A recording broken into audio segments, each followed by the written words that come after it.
السلام عليكم ورحمة الله وبركاته. أعوذ بالله من الشيطان الرجيم. بسم الله الرحمن الرحيم. ربنا هب لنا من أزواجنا وذرياتنا قرة أعين واجعلنا للمتقين إماما. لا حول ولا قوة إلا بالله العلي العظيم. وصل اللهم على محمد وعلى آله وأصحابه وأتباعه أجمعين. رب اشرح لي صدري ويسر لي أمري واحلل عقدة من لساني يفقه قولي واجعل لي وزيرا من أهلي هارون أخي اشدد به أزري وأشركه في أمري كي نسبحك كثيرا ونذكرك كثيرا إنك كنت بنا بصيرا. وصل اللهم على محمد وعلى آله وأصحابه وأتباعه وسلم والحمد لله رب العالمين. Inshallah, we will continue to study the section Araf, 7th section of the Qur'an, and we studied up to verse 86. So this verse says, and don't lie in ambush on every road, threatening and trying to turn away all who believe in God from his path, and trying to make it appear crooked. Now speaking to the people who oppose the message of the messengers, and especially from among the nobles, but denying nobles, they have their own prejudice, they have their own biased attitude, and they don't want the prophet to come with an idea which may take over their position, take over the situation, and their controlling power or the society, whatever. Or nowadays, what we see, because we are studying the Quran to see what we are supposed to do in this world.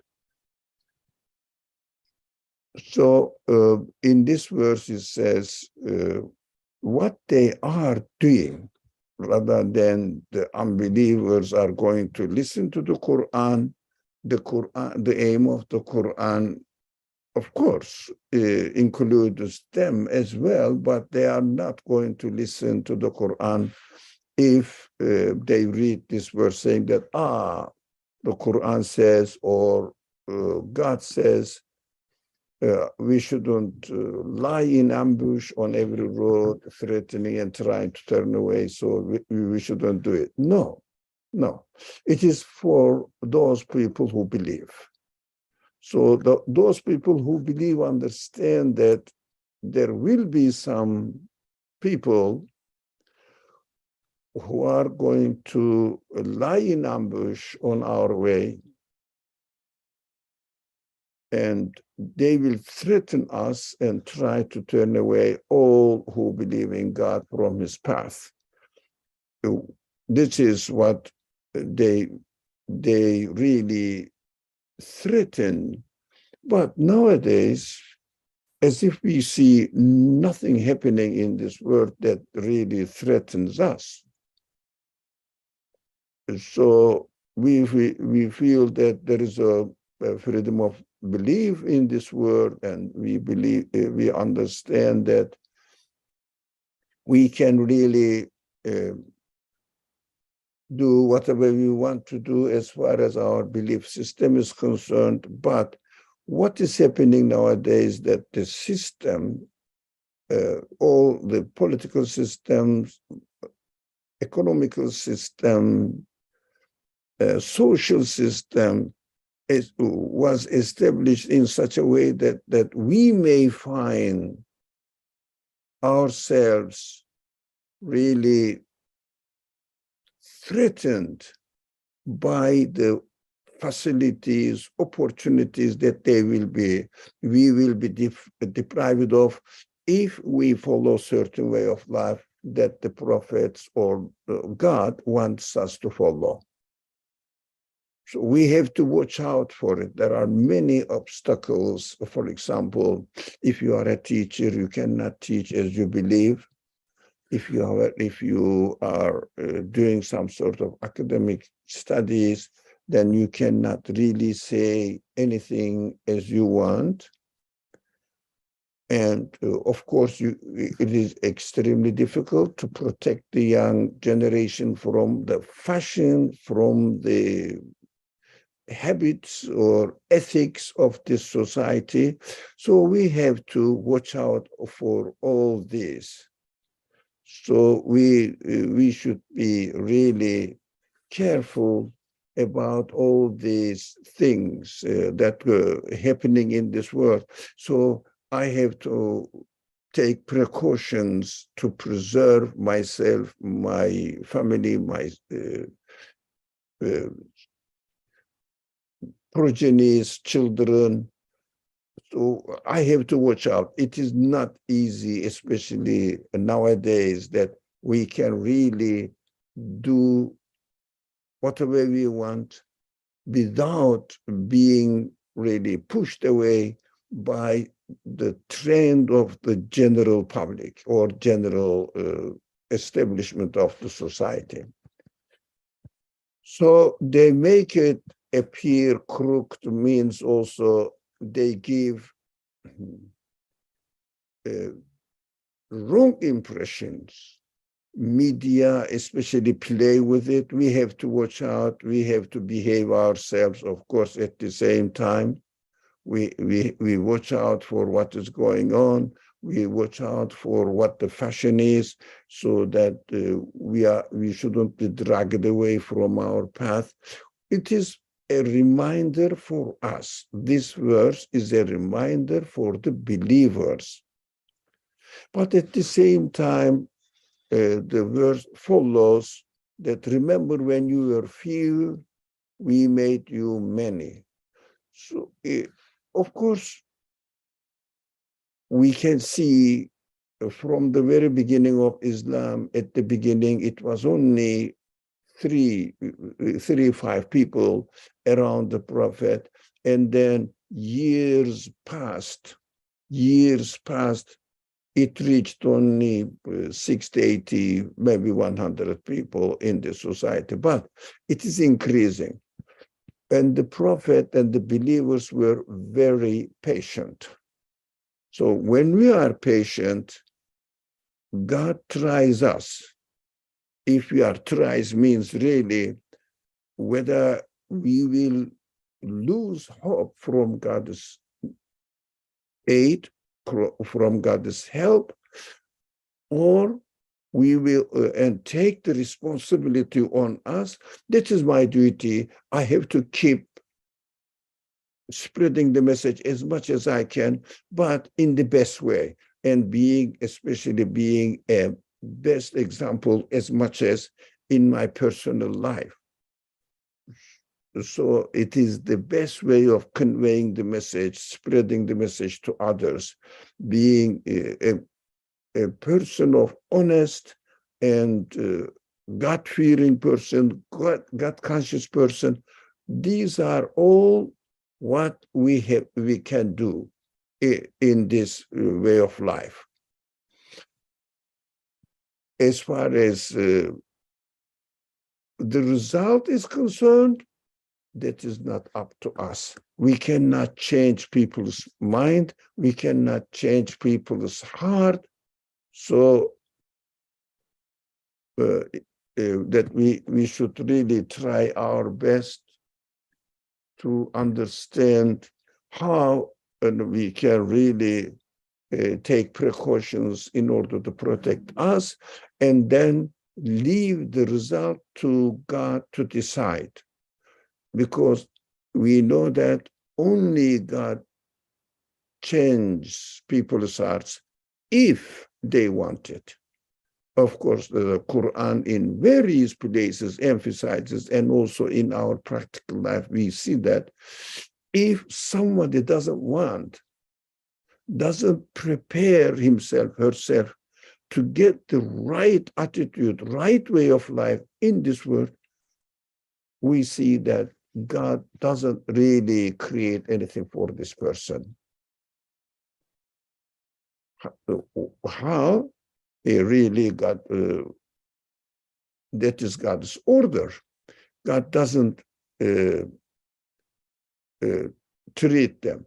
But always what happened? The men of truth, most of the time in this world, or all the time in this world, were always triumphant or winners. How?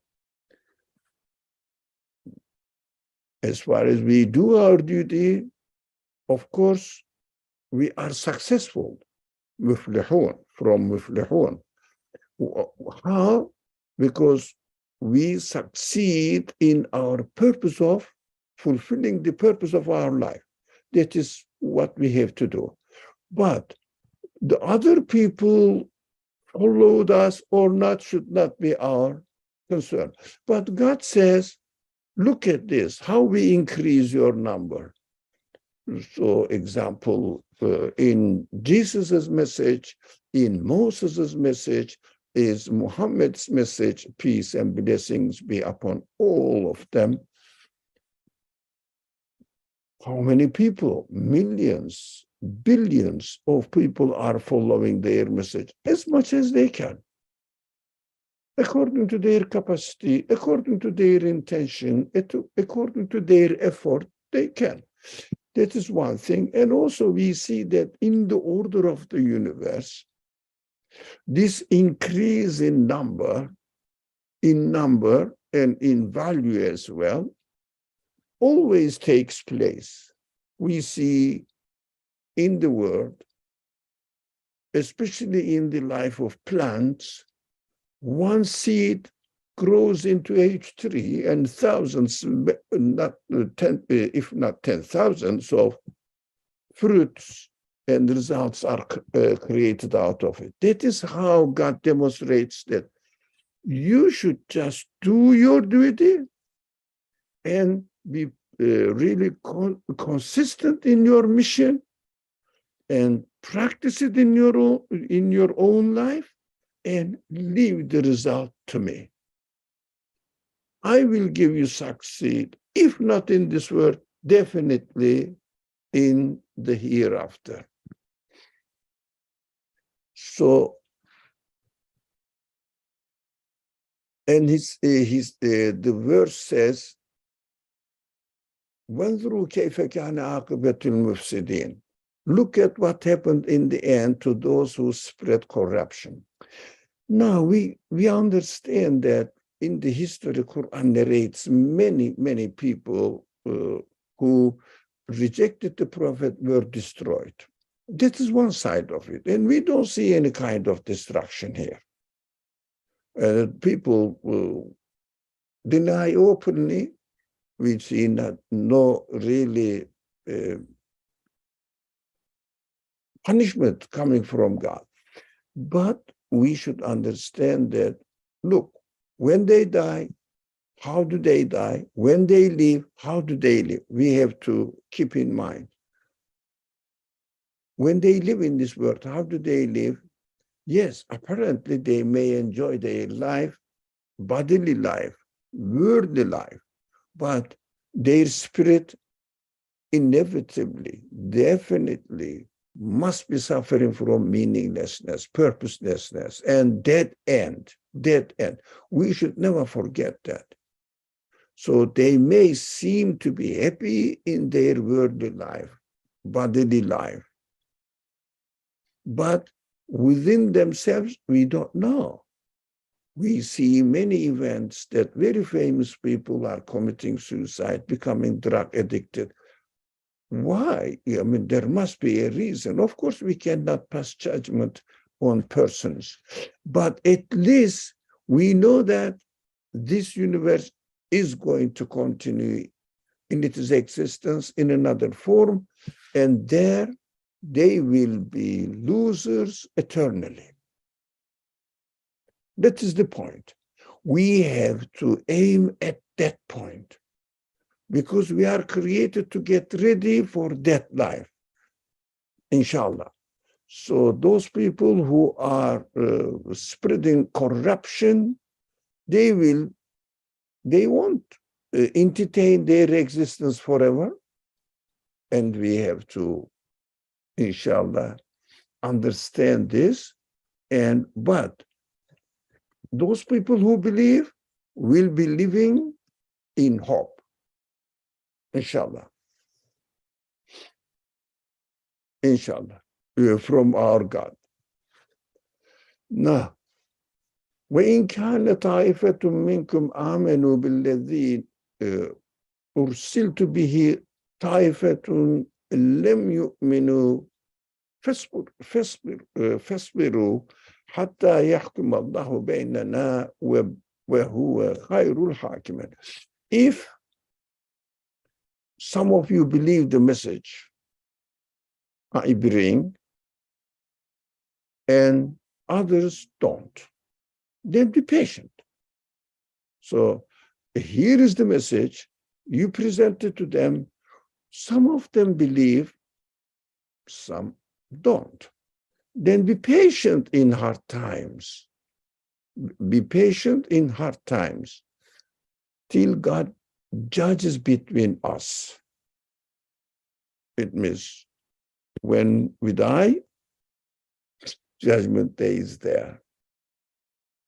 Why did you reject? Of course, the Qur'an repeatedly reminds that those people who didn't believe in God and rejected God and rejected to worship God, to be thankful to God, will be told in the next creation, what did you worship for? What did you do? Okay, worldly life. Here it is. Where is your worldly life? Where is your property? Where are they? Your properties. Where are they? Where are your children that you were proud of? Where are they? Your family, whatever the opportunities you had in this world. And also as far as the belief system, what did you say? It is natural in this way. Whatever the excuses they found out, okay, ask them to provide what you need.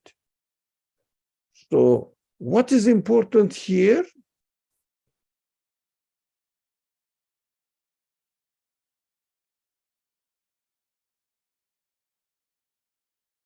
Fasbiru. Be patient. Because this word is transient, really. I think it is really convincing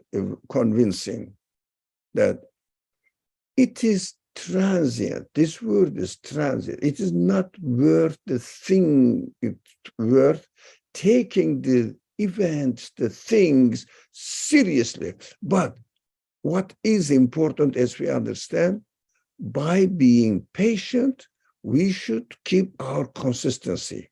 That is the most important responsibility for us. Otherwise, the number of the people who followed us, number of the people followed the prophetic message, believed in it. No. God will judge between us. Who is right, who is wrong? And what was it? Of course, from now we can experience this judgment really if we are happy within ourselves, especially spiritually, emotionally, are happy and consistent, not really contradicting ourselves. We may be struggling in the life, in this worldly life, but we see that everything is created by God for a wisdom with mercy. We should never forget two names of God. Everything is created for a wisdom, and he is the one who creates everything with mercy, because we have to understand, we have to be aware that creation itself is mercy. Not that we are giving some things in this world materially or immaterially, like guidance from God, being aware of God, conscious of God, and knowing who owns us, what the purpose of our life is. That is the most important blessing. But as far as the worldly opportunities are concerned, it doesn't mean that the disbelievers will be in miserable life. They will get a lot of disasters, and we will be really enjoying God's mercy because of our worldly life. The worldly life cannot be a criteria. We should not forget this point. The worldly life cannot be a criterion. What is going on within your mind, what is going on within your heart and feelings, and how do you really feel secure in this world? That is what we have to take care of in this world. After we die, definitely our Creator will treat everybody according to what they had in their heart, what they believed in their heart, in their mind. Accordingly, everybody will be given their lot on a justice base. Now, وَهُوَ خَيْرُ الْحَاكِمِينَ. So he is the best of all justice. But he is the creator. He creates with wisdom, hikmah, and he decides and judges with hikmah again. He doesn't do anything. Well, look at the universe, the creator of the universe. We see that there is nothing meaningless happening with no purpose. Inshallah, we will trust the creator of the universe, Rabbul Alameen. That is why very important to remember that we believe in the owner, sustainer of the world, Rabbul Alamin, whole universe, everything, maybe including the next creation, this Alamin, meaning of the plural form of Alamin, includes definitely everything in this world and the universe altogether, but including the hereafter as well, because it is another kind of creation. So let's move. If you don't have, please, do you have any considerations, any questions?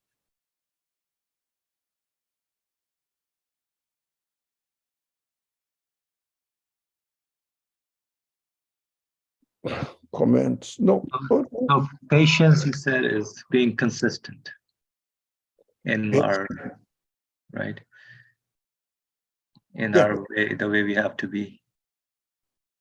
Exactly. Thank you.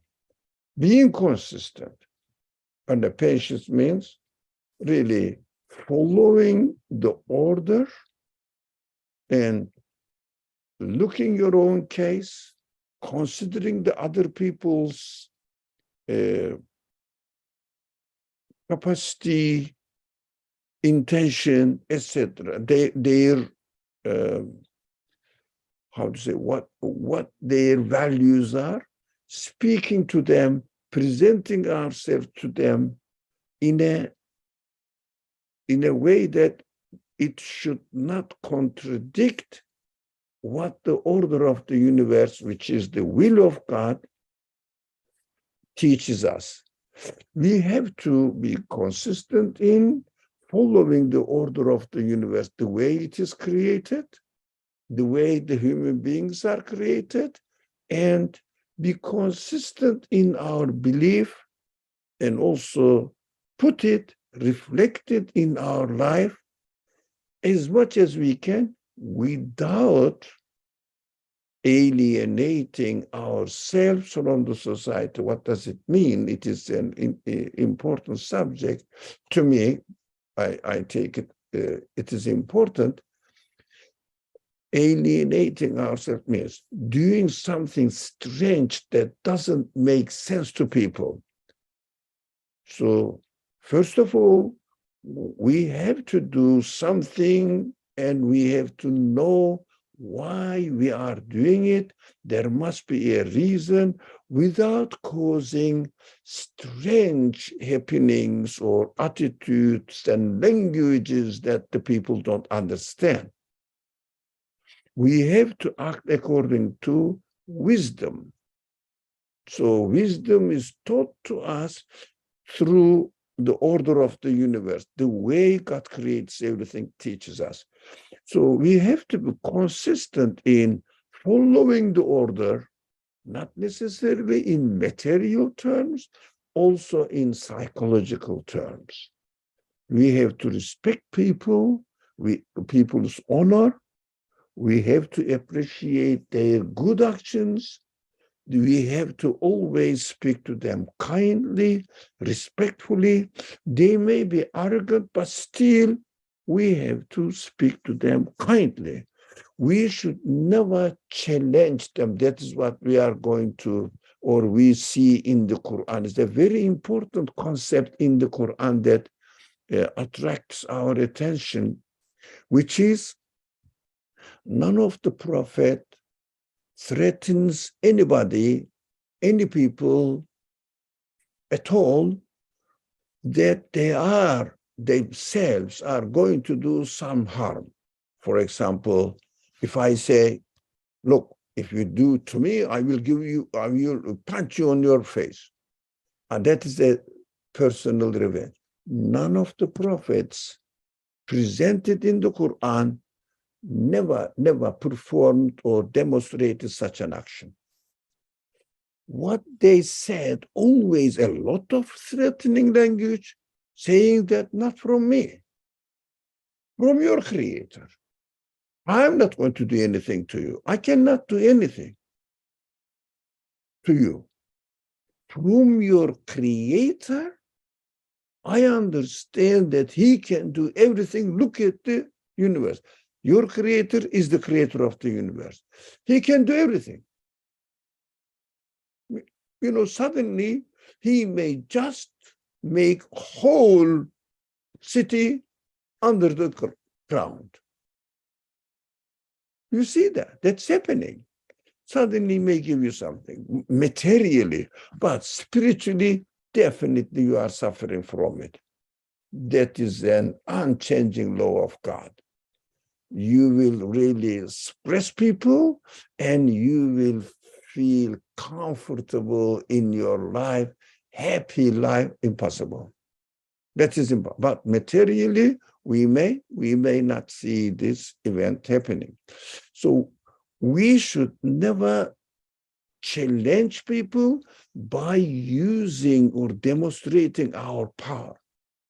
Even we are in a leading position or administrative position.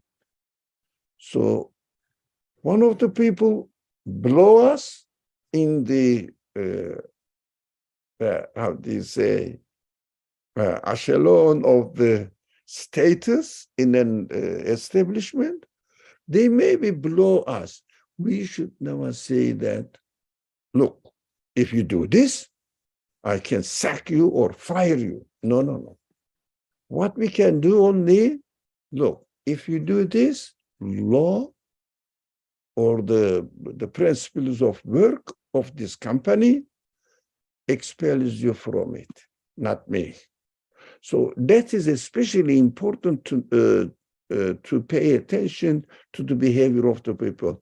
None of the prophets is in the life of the Prophet Muhammad ﷺ, we hear or see narrated from his life, never threatened people by himself, never demonstrated his own authority, but God's authority. That is what we have to also bear in mind, that if someone, for example, doing some strange things, I'm not going to name it, strange things that if you do this, we will do this as well to you. No such thing. This is very important that, especially nowadays, it is neglected, unfortunately. So let's read 88. The patient is there. No personal revenge at all. Leave everything to God, but defend your life when you are attacked, when you are treated unjustly. Defend your right. According to what? Not according to your power, according to the law of the place where you are living. But put your trust in God. So, but physical attack is different. I mean, if someone attacks you, you have to defend yourself, but not in a challenging way, personal, by using the personal power.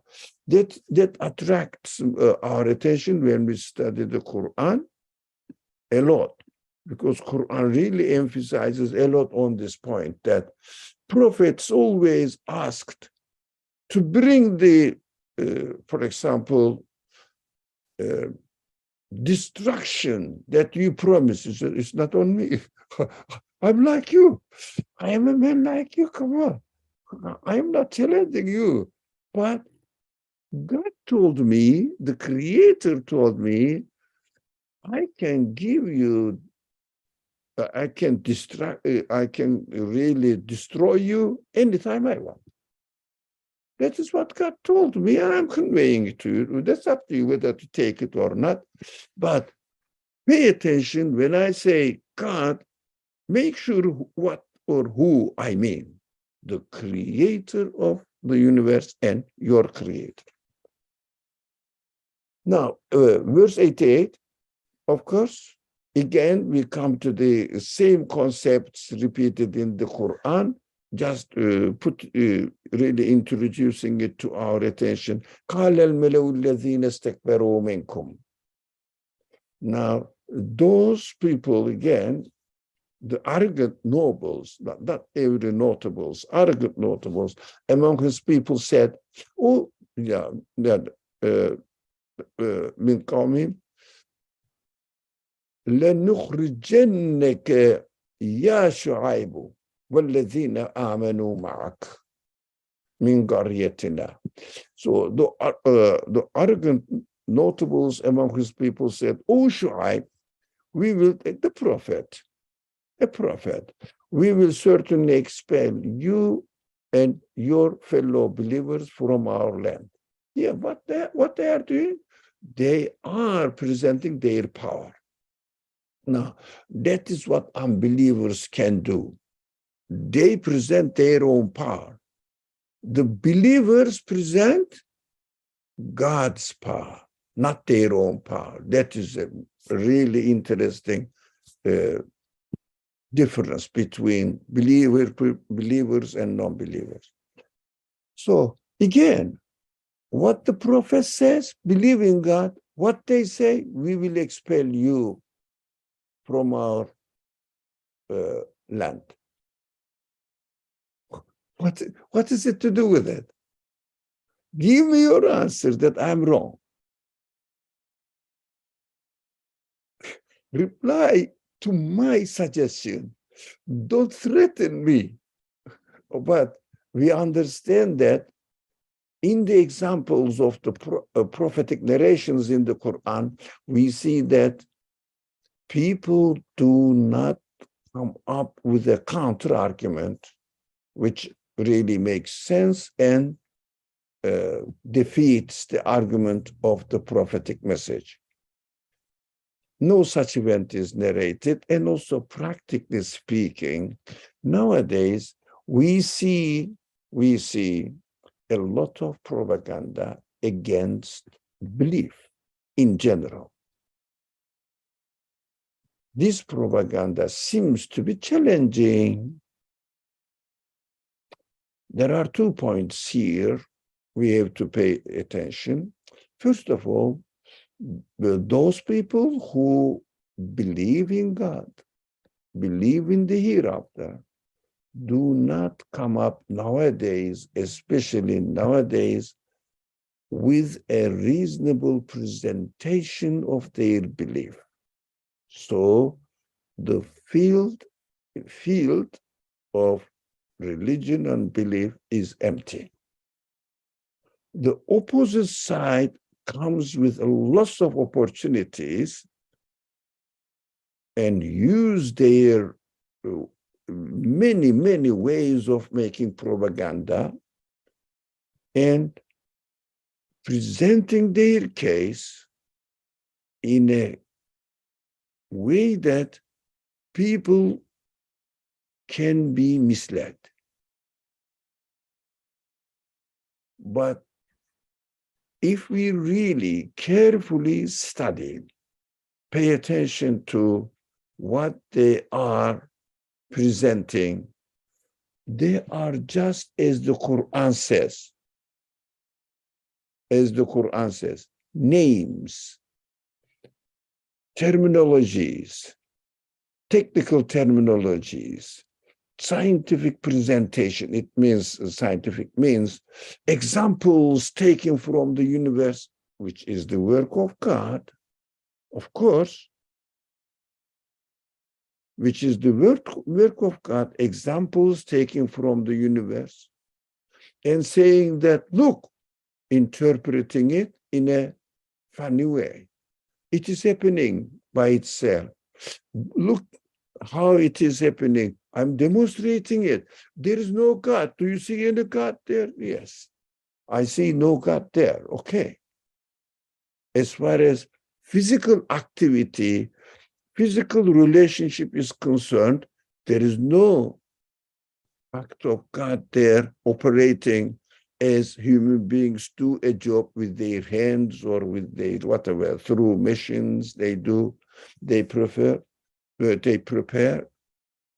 No, there is nothing. But the way it comes into existence comes in such a way so powerful that you cannot explain it away by using simple language that it is happening naturally like this, by itself like this. It always happens like this. Yes, it always happens in this way because the order of the universe never changes. That is the Creator's promise. So I have to work within the order and understand the qualities manifested in the creation and see whether these qualities can be originated from anything from this universe, within this universe. No one can prove it. No one can demonstrate it. That the matter has knowledge, that the matter has will and wisdom, power to choose. No, they are all bound to follow and exist within the order of the universe as they are created. They cannot give existence to themselves and make them bound to the order of the universe. This is so obvious. So although they are really trying to present a counter argument nowadays in the examples of the Qur'an concerning the prophetic examples, they only say, okay, show us what God gave you as a miracle. And the prophet say, look, I'm not saying that. I am the creator of the miracles. I am not the doer of the miracles. I am just given, and I am, that is the thing created by the creator of the universe. This is not my work. So how can I decide what to create or what not to create, present the miracle? So really, it is very challenging in the Quran and presenting to us that we should never ever say that I can do this. No, I can only say I am just carrying the message of the Creator. But in his speech, he taught me this, that I have to follow this reasoning.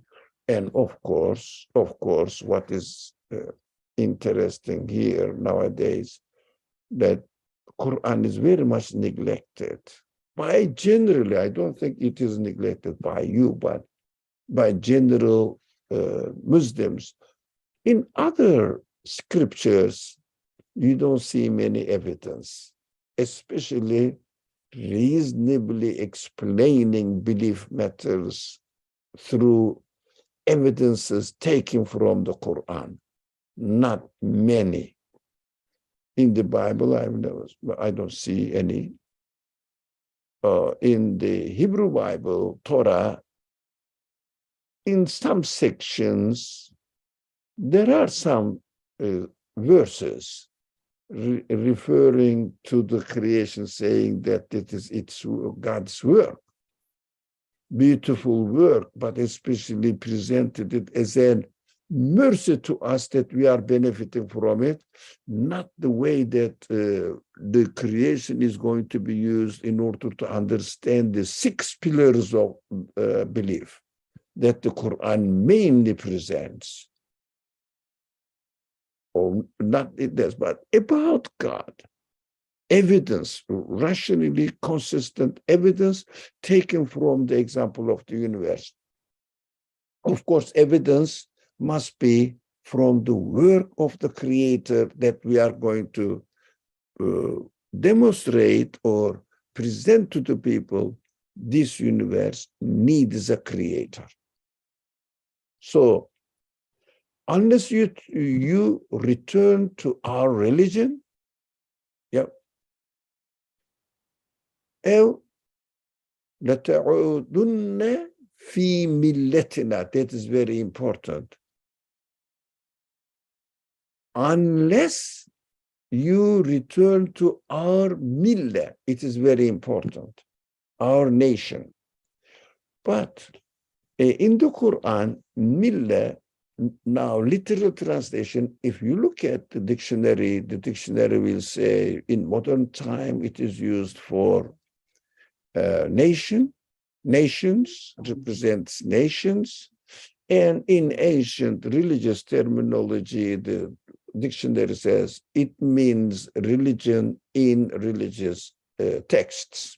Okay, what it means now, millah, we should understand that in the Quran, millah means religion. But what does religion mean? The way the society functions, the way the people live, millah. It means our social norms, our social values. Unless you turn to our values,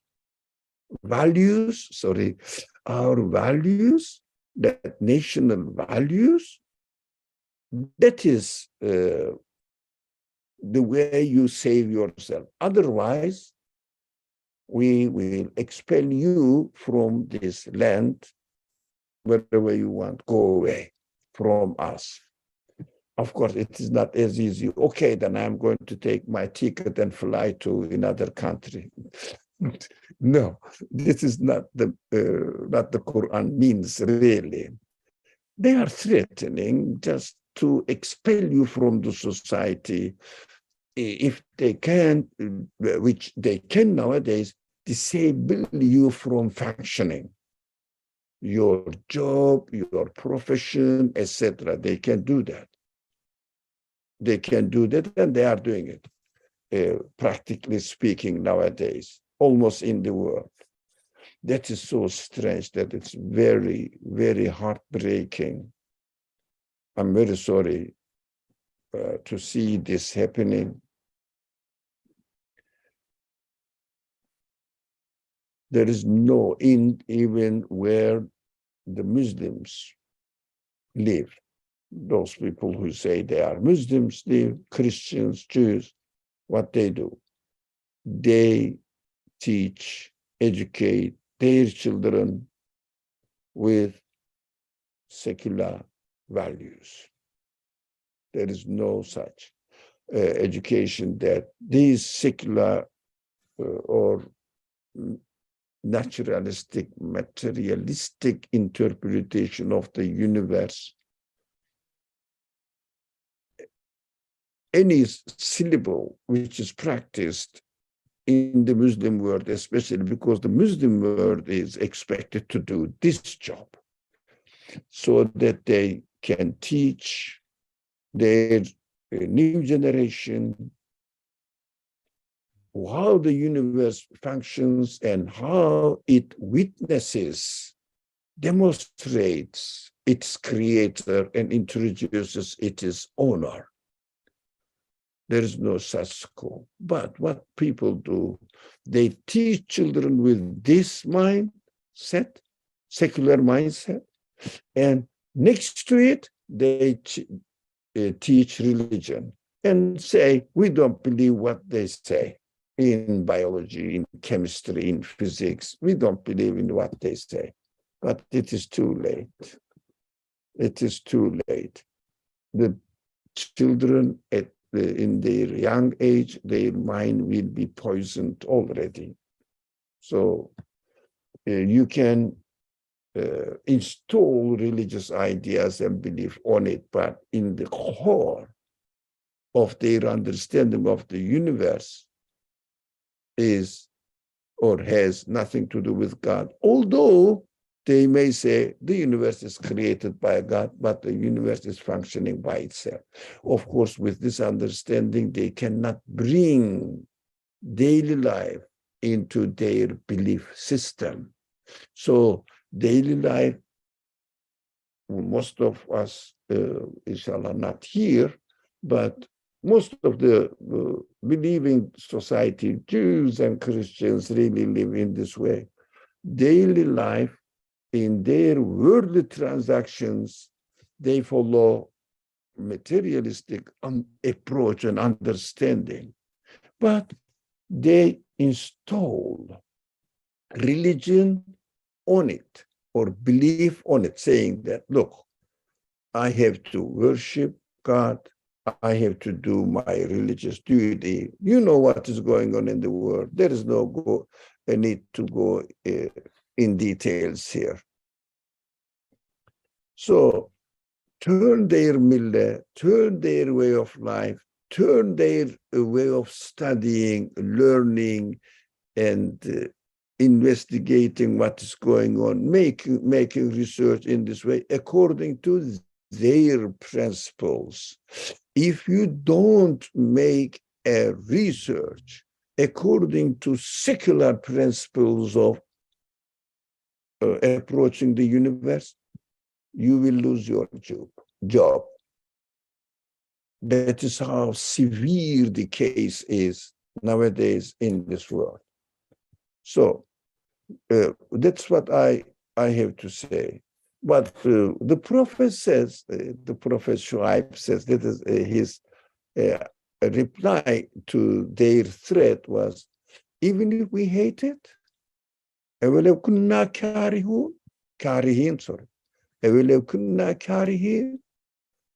if we hate it, what does it mean? I don't want it. Still, you have to force us? That is what the Prophet can say. I hate to turn back to your values, social values, or values of life. But that is what he says. It's very important. But he doesn't say, no, you cannot expel us from this land. This is our land as well. This is something land, that is Muslim land or something. No, they can do that. But the answer is, but really I hate to go. It is unbearable for me to live as you are living, to understand from life as you do understand. Unbearable, impossible to accept it, digest it. So it is hateful to me. Carry. That is also good example now for us. No personal revenge, no personal revenge, no personal threat.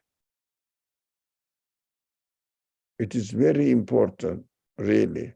Inshallah, I'm sure we are doing it, but we have to know that the Quran is teaching us as well. Yes. Any comment here? Anything you would like to add? Please.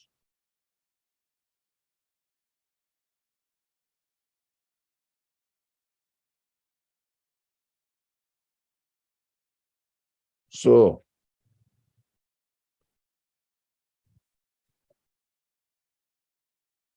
قد افترينا على الله كذبا in عدنا. Is it here? Yep. Now you, if we were to return to your religion after في ملتكم, your religion, بعد إذ نجانا الله منها, after God has saved us from it. I mean, we really are saved from the values of meaningless, purposeless values of your society, your way of life. And we would be inventing lies about God. So, وما يكون لنا أن نعود فيها إلا أن يشاء الله. Of course, no one can guarantee, but it is stated that there is no way we could turn to it unless by the will of our God, by the will of God, our Lord, Rabbuna, our Lord. What we are learning from here? We cannot guarantee our belief, but with our free choice, no way that we can go back to your religion since we relieved ourselves from it, meaninglessness, purposelessness in our life, and really experiencing the horrible state of mind that whatever I have, I know I'm going to lose it tomorrow. And today is gone, and gone. This temporary nature of the creation is beautiful. It's to me, the most important, one of the most important blessings of God. Temporary nature of the creation. Why? It really, really attracts and teaches everyone, with no exception. Whatever we are investing in this world, whatever we think that we are gaining in this world, is leaving us immediately behind. Immediately, on the spot. Behind. Why? Going. We cannot keep them. But every day, hoping that I will have this, but there is an unknown future for us. Anytime I may lose everything. Anytime. Death may come anytime. You never know. Totally. But every day I am approaching it. I am getting nearer to it. That is that we have to be thankful to Allah that He created in this world, in this nature, so that we can easily understand that this world cannot be the ultimate purpose of any believer, anybody who is aware of his nature, his reality. He is paying attention to his reality. What am I expecting? This one. What happens? I'm going to lose it. I'm going to lose it, continuously losing. Can we hold on to anything? No. Everything is going, and we are getting to an unknown future, by us unknown. Definite end. How can the people feel happy in this world saying that, okay, we are going to die, and when we die, there is no pain? There is no need to wait until you die. While you are here, you are experiencing it. You are losing, continuously losing. And you know that definitely one day you will definitely lose it. And as soon as you die, you won't feel it. We don't know. We didn't have the experience. Even if we will not feel when we die. But while we are living in this world, we know that there is no real satisfaction for human expectations while we are in this world. Why? Human expectations want everything perfect and permanently. There is no such thing in this world. So there is no real satisfaction in this world for us. So if we expect satisfaction in this world, not from the Creator, and expect Him as He created us, the feelings He will satisfy. Only He can satisfy it. The one who created my feelings can satisfy what I expect. Nothing else can satisfy me. No one can show me that this can satisfy you. So He encompasses, our God, our Lord, encompasses everything in His knowledge. He knows everything. We put our trust in God. That's it. Ala Allah tawakkalna. We put our trust in God. We cannot trust ourselves. We cannot guarantee anything in ourselves. Also, you cannot guarantee in or by yourself. You can kill us. Yes, you can. But I'm not going to kill you unless I have to in a defense position. Otherwise, I'm not going to threaten you that I will kill you, I will harm you, I will expel you from this land. No, no, no. There is no such thing that I'm doing what you are doing. So I'm not going to do what you are doing right now to us. That's what the prophets say. But we put our trust in God, the one who created me. He gave me free existence, free life. And he's also giving me the universe as long as I live in this world, benefiting from it, as they are prepared to me by my Creator. Not the universe is valuable because they are given to me by my Creator, by its Creator. That is why it is worth, because I know that even if I have the universe in my hand, I will lose it, but the purpose of satisfaction or expectation of my satisfaction is not to get the world. What? oh, that is a gift from my creator, but the reality, the fact that this universe must have a creator is what I trust in. So we put our trust in God. على الله توكلنا ربنا افتح بيننا وبين قومنا بالحق وأنت خير الفاتحين. That is an interesting question. Prayer of the Prophet Shu'aib.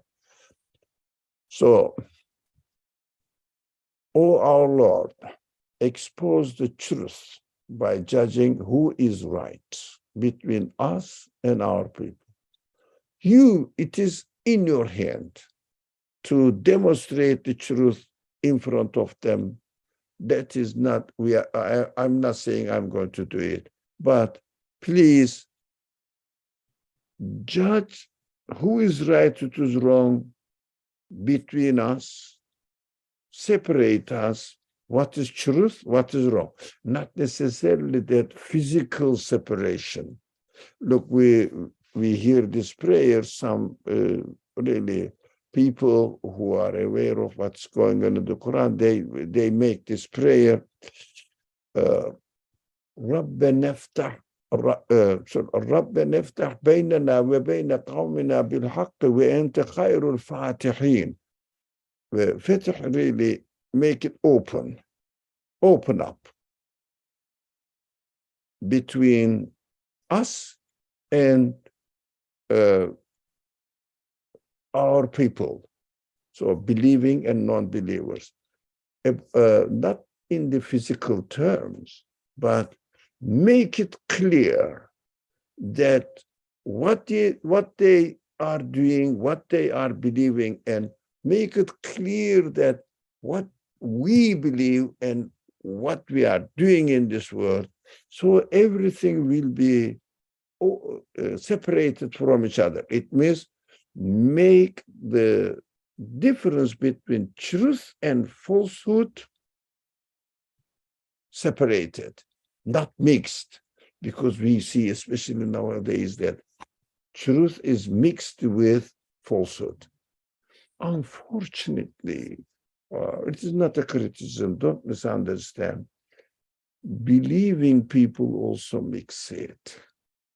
While we are presenting in our practical life, we become worldly oriented as much as the disbelievers are worldly oriented. But at the same time, do our religious duty aside. Unfortunately, we may not be loyal to our belief, and that is also another sign that we are not really asking God to separate between us what is right, what is wrong. Judge who is right, who is wrong between us, because you are the translation said it best, judge, Fatih, deciding who is right, who is wrong by demonstrating the truth as pure as it is and disbelief as clear as it is. So the people will be free to make a decision by looking at it and by looking at the other one and coming to a conclusion. Inshallah. That is our duty. Make it clear what we really believe in our speech, the way we behave, the way we deal with other people. We will be distinguished. For example, they may be arrogant. Can I be arrogant? No. They may really threaten me. Can I threaten them? No. Let's make it clear. Make it clear. Fatih means open. Here is translated as judge between us. It means who is right, who is wrong. Put it clearly, separated from each other. Inshallah. That is an interesting prayer. In practical life also, we have to follow this prayer, requirements of this prayer. And they may tell a lie, they may invent something, I can't. They may cheat, I can't. They may really play with the law, through the law to steal people's properties. I can't. And I mean, they may insult me. I can't. No, none of the prophet insults them. But they say that you are kafir. It means you are deniers. You know that you knowingly give lie to this message. You know that it is true, but you don't want to submit. That is another matter. That is your choice. And you are arrogant. You are wrongdoers. Of course, this is not really insult. Say, be careful what you are doing. I am telling you, you are arrogant. See whether you are arrogant or not. For example, in the life of the Prophet, the Qur'an narrates, they say you are just obsessed by jinn, you are crazy, you are a poet. They said, and you see yourself, am I really poet? As the Prophet thinking now, I'm not the prophet, I'm not the poet, I don't know. But just what the angel brought me, this news. Now, am I really possessed? No, but I see the angel coming to me and telling me this, and I'm just conveying it. So he's comfortable. They also should think, what this prophet say? So they should analyze it within themselves. Sorry, the time is really late, 8 minutes late. I'm sorry. Inshallah, you will forgive me because I exploited your patience. Bismillah ar-Rahman. Would you like to say anything? Any comment before we close the discussion for today, inshallah? Bismillah ar-Rahman ar-Rahim. Subhanaka la ilma lana illa ma 'allamtana innaka antal alimul hakim. Wa akhiru da'wahum an alhamdulillahi rabbil alamin bi hurmati sirri surat al-Fatiha.